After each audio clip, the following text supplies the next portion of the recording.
Hi, magandang araw sa inyo mga fire signs kong kuchikoys at kuchikays na Aries signs. Ayan, ito na ang inyong general love message as of this moment, this week.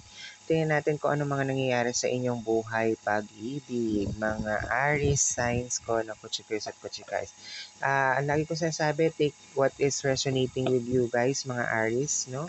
Na kuchikoys at kuchikays ko dyan. At kung hindi naman nagre-resonate sa inyo ang reading, regarding sa inyong buhay pag-ibig ay iwanan nyo na lamang po at huwag nyo na lamang pansinin.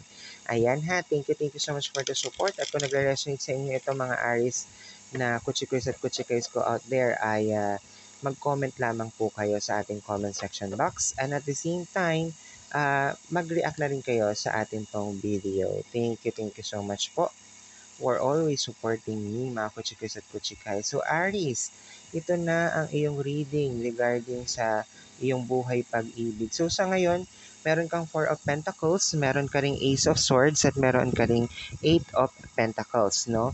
So, maaring mga ilan sa inyo ay patuloy na nagtsatsaga with your partners at talagang nagsusumikap or nagsasacrifice, no? Marami nag-hold back din sa inyo ng emotions as at the moment, eh. Kasi ang pakiramdam ninyo, balang araw magbubunga rin yung inyong buhay pag-ibig with your partner. Kung medyo naglalaylo kayo or hindi kayo nagkakaintindihan at times, ang ilan sa inyo ay matyaga pa rin nagpapatuloy sa inyong sitwasyon regarding sa buhay pag-ibig with your partners, no? And talagang pinagsusumikapan na ito'y mairaos sa araw-araw. So, with this, may papayo ko lang sa inyo din mga kuchikoys at kuchikays kong Aries, no? Ah, Ayan, alisin nyo lamang yung mga pag-hold back ng emotions ninyo mga Aries, no?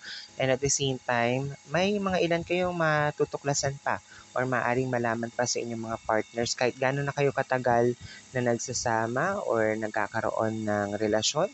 May mga bagay pa ng mga bago na inyong matuklasan with your partners like halimbawa kung sa pagkain, ano pa ba yung mga favorites niya or hindi niya favorites. Mga gano'n, no? Mga simpleng bagay at the same time kung siya ba ay adventurous o hindi, yung mga ganon, ang dami nyo pang malalaman with your partners na maaaring magdulot din ng mas maganda pang sitwasyon sa inyo mga kutsikays at kutsikays kong Aries. So, sa lahat ng mga nagpapatuloy at nagmamahal nagsasakripisyo with their partners, mga Aries signs out there, ay ipagpatuloy nyo lamang po yan dahil may magandang bunga yan, no? Na patutunguhan para sa inyo at sa iyong partner as long as na naniniwala ka na may pagbabago somehow in the relationship. At kung tumutugma nga ito, mga kuchikis at kuchikis kong Aries, ay mag-comment lamang kayo sa ating comment section box. Yun lamang mga Aries kong kuchikis at kuchikais. Have a wonderful day!